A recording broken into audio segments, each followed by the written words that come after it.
start.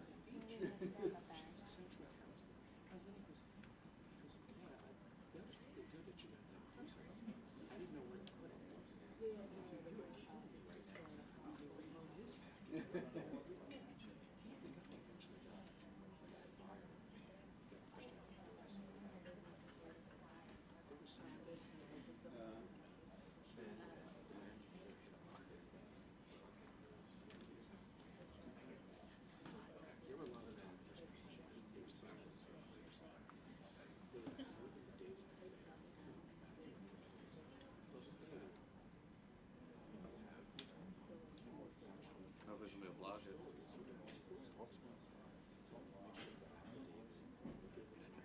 Oh, this is like Oh, they're just on TV.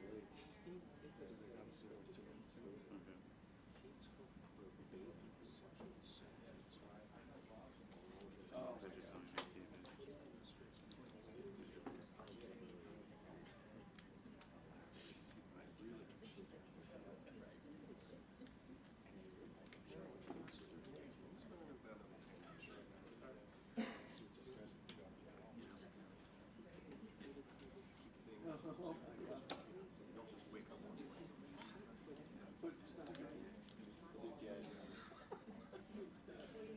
my God. I was stretching.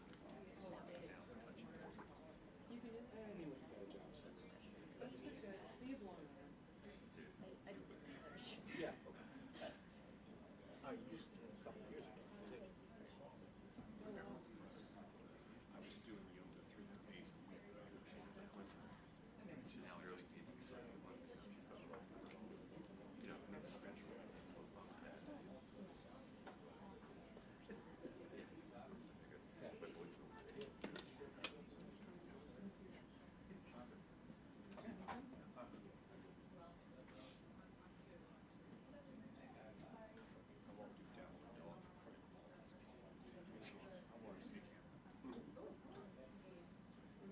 I'll just imagine it.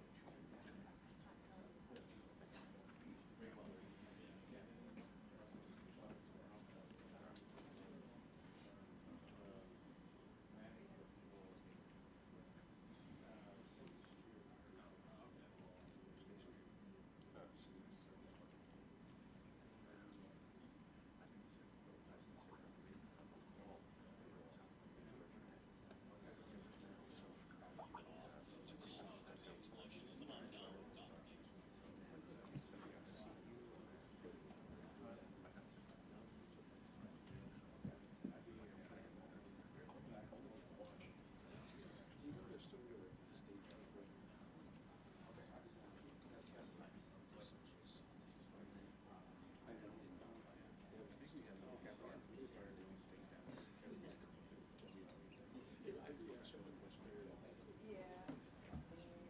This is our only customer base, which is really, years ago, there used to be unemployment. It's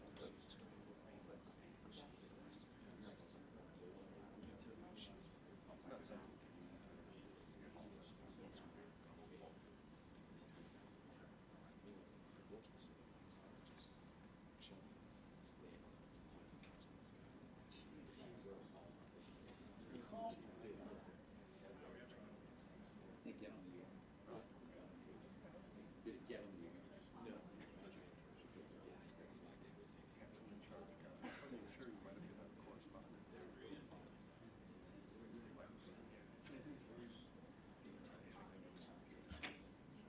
Good.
need to make those with the built-in lighting. Sorry. Well, I'm glad you're gonna have one. Yeah, I'll be You equipped. really should. I know.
it safe to do like a 2-minute warning, do you think, or?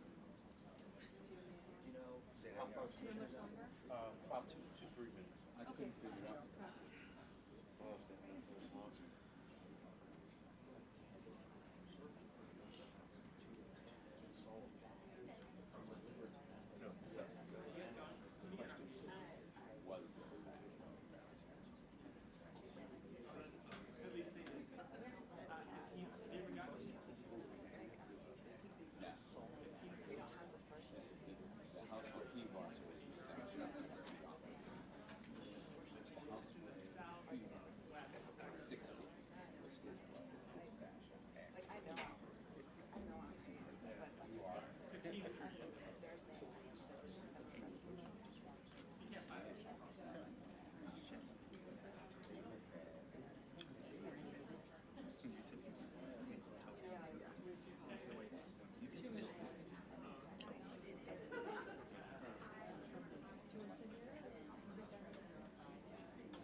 No,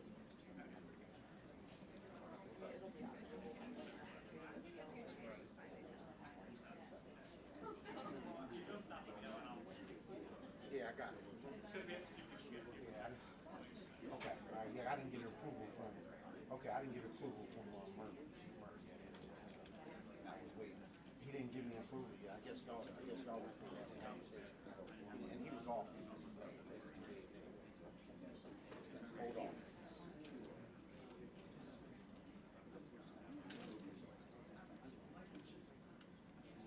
Got that, okay, all right.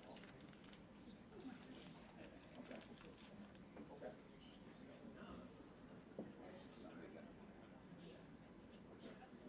So is there somebody coming out of the draft? I can post it. Did they draft already? That's fine. Okay, that's fine. It doesn't affect me. I'll put this file out, right? And then we'll just post it on the if they have any problems.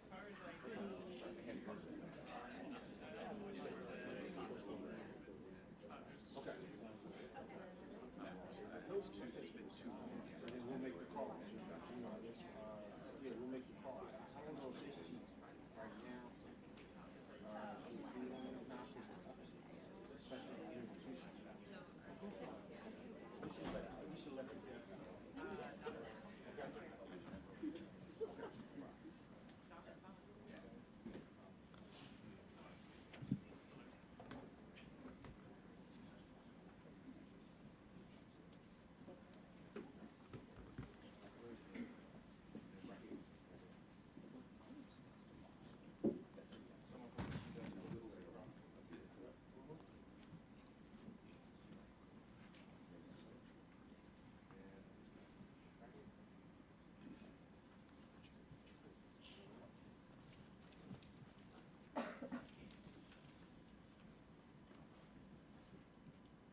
Good morning, I'm Adam Thiel, the Fire Commissioner and Director of Emergency Management for the City of Philadelphia. We're here this morning to provide an update on the incident yesterday in the 1400 block of South 8th Street here in the City of Philadelphia.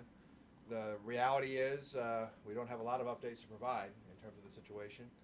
It was a very, as you can imagine, a very cold night, difficult night. We had companies out there through the night continuing to extinguish the fire and set up for today's operations. Right now, we haven't started any of the excavation of the collapsed buildings because we're waiting on some work to be done, some plates to be put in the street. The street has been undermined. We don't know why that is or when it happened. It could very well be from the fact that we flowed literally hundreds of thousands of gallons of water yesterday.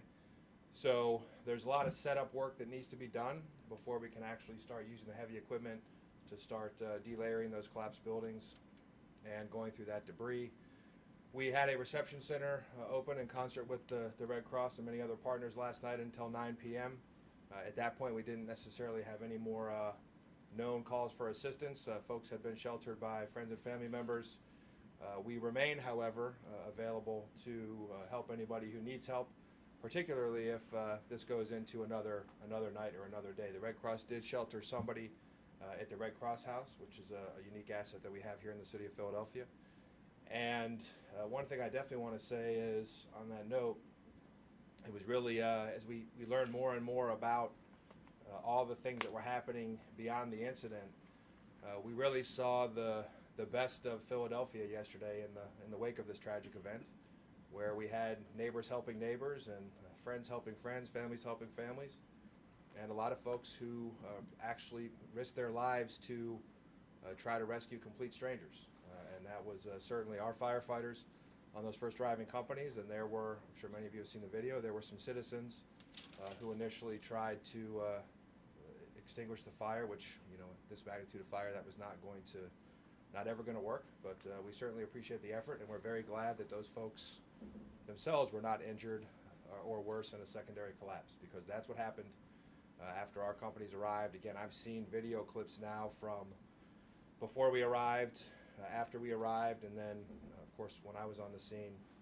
And we're really, you know, we're very disappointed in the outcome of this incident. The reality is it could have been a heck of a lot worse, and you know, that's it's a small consolation for us, but our overriding concern going forward is to make sure that there is no additional loss of life and we keep everybody safe. So this remains a very complex and dynamic scene. As today, hopefully we can get the street addressed, move that heavy equipment in. I know PICO and PGW are continuing to work on the utilities in that block, and those are going to sort of be up and down today as they assess the situation, and we do work and need those things to be turned on or off depending on what we're doing at any given time. So I think with that, and again, if anybody has not been back yet, or you stayed with friends last night but you're not sure that's going to continue to work, we remain available. You can call the Red Cross. That number, Guy, is 1-800-RED-CROSS. 1-800-RED-CROSS to get assistance, and our dedicated Office of Emergency Management staff is also both at the scene. We have a couple folks at the scene. We still have firefighters, fire marshals at the scene, and all of our investigation partners. I should say as well, we haven't proceeded very far in the investigation either. Obviously, the first thing we're going to do is try to understand who is still in the remnants of those collapsed buildings, and that's job number one after ensuring the safety of the entire scene. The investigation will be, again, not just us, but there are some federal agencies that are involved, state agencies that are involved. So again, that's going to be most likely be also an effort that's going to take a good bit of time. So with that, I'll take any questions you might have. How much of a continuing risk is the structural integrity of these buildings to your own people? It's a huge risk, and again, I can't say enough what the folks who were there immediately on our first arriving companies and the people, the civilians who tried to do some things. Again, if you look at those videos, the buildings continue to collapse during the course of that first 5 to 10 minutes. So it was an incredibly high risk and dangerous rescue attempt that our first arriving firefighters made. And again, to clarify, they were unable to rescue the one person we know for sure is in the debris of those collapsed row homes. Although we made a second attempt later in the incident, once we had enough of the fire set, we had the gas turned off, or mostly turned off, and had extinguished enough fire to actually be able to get in there. But again, you know, trapped under a couple floors of rubble, it's that's just going to be challenging under any circumstance. So extremely dangerous, and remains dangerous. Again, we can't. There's no way to truly know when and whether a building is going to collapse or components of a building are going to collapse. So our Department of Licenses and Inspections is down there with their inspectors. You know, my sense is that you know, we'll continue to get some structural engineering expertise down there as this moves forward. But the only way we're really going to be able to ensure that the buildings on either side of this site are safe is to start disassembling those as well. So the walls of the buildings that are there, again, we're not sure we're going to have to take those buildings down, but that's entirely possible at this point. But those are all the kinds of things that we're trying to assess now with daylight, and now that the fire is actually fully extinguished. I think there was an issue with sinkholes in the area. Is there any sense of whether the sinkholes may have caused the fire? The only thing that we know about is there appears to be some undermining in the street now. That's not uncommon when we flow large volumes of water, so we don't know what happened before the incident. Our goal now is to make that part of the street ready to accept the heavy equipment that we need to put on it to start doing the excavations. And Can you update us on the potential amount of casualties that you have at this point? I don't know that I can update you on the potential. I mean, the potential is really, we just don't know. Right now, we think there are two. There's one individual that we, again, that was the person that our crews initially, tried to rescue, and they were very close. And again, when the fire expanded and the building started to further collapse, that secondary collapse, pushed that person away from them. So that, and we made a second attempt because we knew where that person was located. But again, we can't say whether or not somebody's deceased. That's actually for the Office of the Chief Medical Examiner to determine. But that is why our first concern, after ensuring the safety of everybody there and all the neighbors, is to get in there and try to answer that question. We have another report. We're fairly confident that there's a person missing in one of the adjacent row homes. We searched that as far as we could, and then actually again, these folks are the best in the business, so if they can't get to them, nobody can. We were cut off by the heavy volume of fire yesterday trying to get to where we believe that person, based on interviews with their family, is located. So the odds are they're still in there, and that building we're going to have to take apart piece by piece as well. So it's going to be some time. The real question as far as the potential is whether or not there was anybody walking in front of those buildings. And there's no way we can know that. We don't have any reports of anybody else missing besides those two related to this incident, but the reality is somebody could have been walking in front of those buildings. I mean, this is literally, there are 3 row houses that are fully collapsed and in the street, halfway into the street. So we're not going to know that until we start, again, this very delicate and dangerous process of, delayering and taking this debris off a piece at a time. What do you know? I know you said that you're saying there's a lot to do here. I get it, but cause. I mean, was there work going on along that block? PGW work going on along that block? You could know that. Do you know that? No, I wouldn't know that. That's all part of the investigation. Well, So wouldn't PGW tell you if it had a crew working in that area? we have PGW crews working there now, and again, this is an active and ongoing incident. So despite the fact that we've placed the fire under control, this incident is still open. It's still active. So Were they working we're not at prior a to the place event? yet. We're not at a place yet as far as the trajectory of this incident to really start even looking at questions like that. We haven't got our investigators into the buildings yet, and it's going to be quite some time before we're able to answer questions like that. No, I mean, but wouldn't you? So you're not at the point of asking PG? No, we're still in an incident hey, response were you mode. guys here, 2 days earlier for any reason? Right now, what we called have there? right now, what we have PGW doing is supporting our efforts to get in there and perform the safety work that needs to be done, so we can get in there and hopefully try to give these families with missing family members some solace and some closure.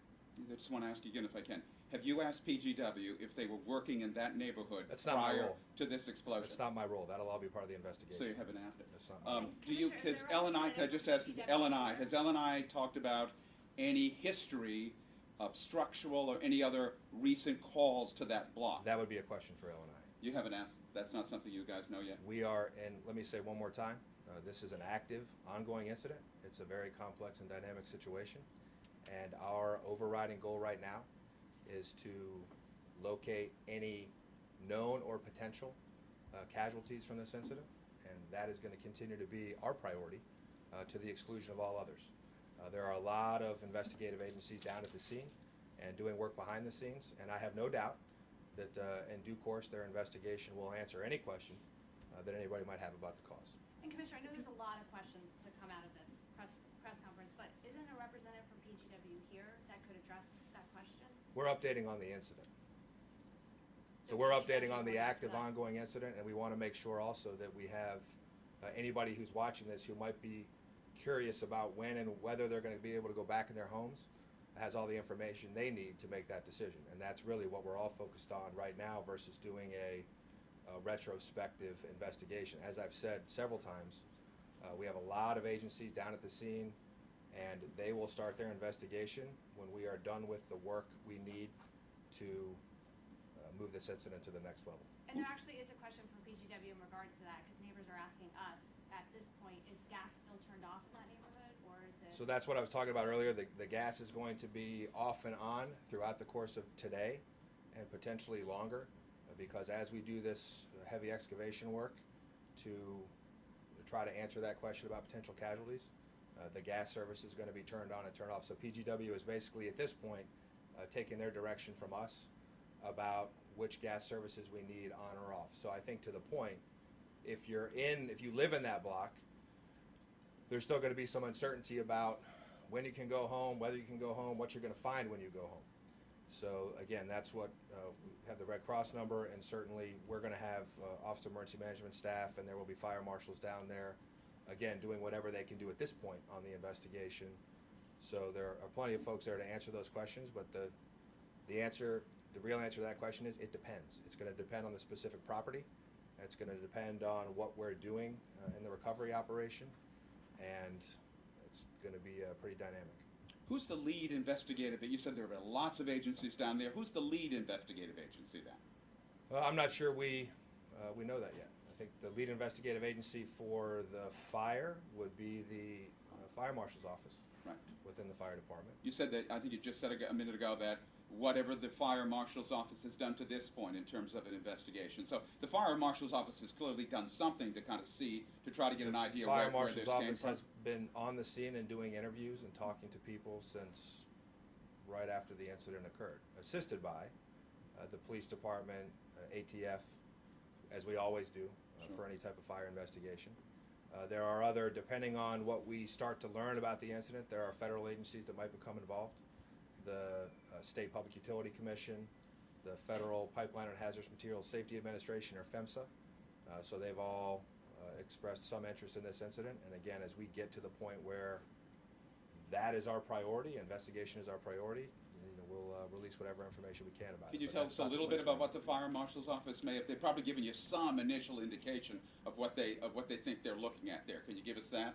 The fire marshal's office has been focused on interviewing all the people in that neighborhood to first and foremost understand who was where when, to help us answer some of these questions about potential casualties. So that really has been what they're focused on. The next order of business is to make the street safe for that heavy construction equipment, so we can start delayering all the debris that's on the site. So again, until we're able to remove that debris and get it off the site, from a physical standpoint, we're not going to be able to, gather or look for any type of physical evidence. Have you thought about what if this had happened next week with kids out of school, people off work in that neighborhood? I think about things like this every week, every day. This is what we do, 24/7, 365. We've already had another working fire this morning. We were in a tank farm fire a couple days ago. We've had 12 working fires since then. So this is what we do, 24/7, 365. And it's our job to think about all the possibilities in any type of incident that might occur. So yeah, I worry about the citizens of this city literally all day, every day. We are very fortunate that, at least we think, because again, we don't know. We still have a lot of uncertainties. There aren't a lot of additional folks who have been reported missing. So I'm hopeful that, as tragic as this was, I'm hopeful that that number of 2, that's as much as we're going to find, but we just can't know. We can't know for sure. So again, our hearts are truly with anybody who's been affected by this, and I can tell you, our members as well. The firefighters who were first arriving, our medics. We live and regrettably sometimes die to make rescues, and it's tough for us when we can't. But I can promise you, and again, you've all seen the video. These folks literally went right into a fire while there were buildings collapsing and energized. Even when I got there were still energized wires we were working under. Still had leaking gas. You could smell the gas. So this was a very, very dangerous incident, and it remains so. It's just in a different phase. Are there any remaining risks at that scene right now? I know you said you don't know the cause. Are you concerned because you don't know the cause, what could still be out there while you're? There's a lot of remaining risks.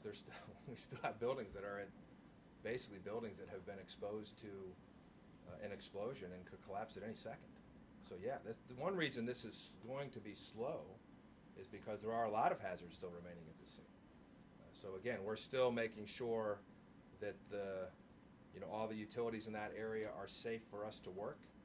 That the street, we don't want something to happen to the street once we put heavy equipment on it, and that could happen to any street at any time.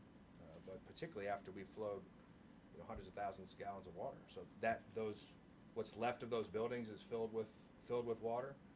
Even though we put water on it all night, there could still be pockets of hidden fire. So yeah, there's a lot of hazards still on this incident. Just because you don't see any fire burning doesn't mean that this isn't still a very, and I'm using the word complex deliberately. The reality is these are 3 row houses that were blown up. So we don't know exactly what we're going to find. Again, the good news is there is nobody better and more experienced at this type of work than we are. I mean, building collapses, unfortunately, are not an anomaly in this city. We have our Pennsylvania Task Force 1, our Special Operations Command. Again, these folks, our fire marshals, are among the most experienced in the entire industry. So we are going to have to move slow and steady to make sure that we keep everybody safe.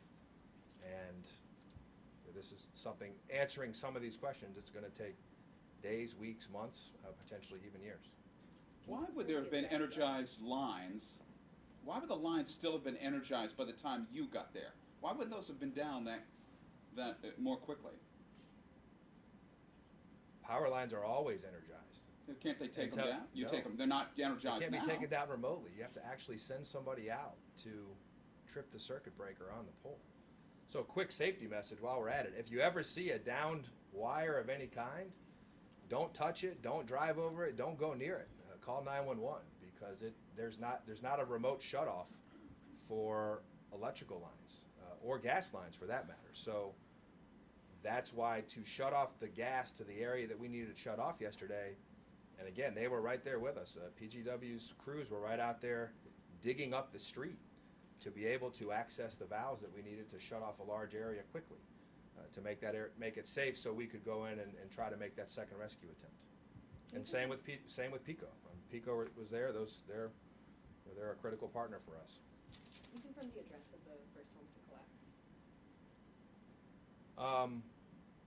Was it I 1435? can't answer the first home. There are 3 row homes that have collapsed completely.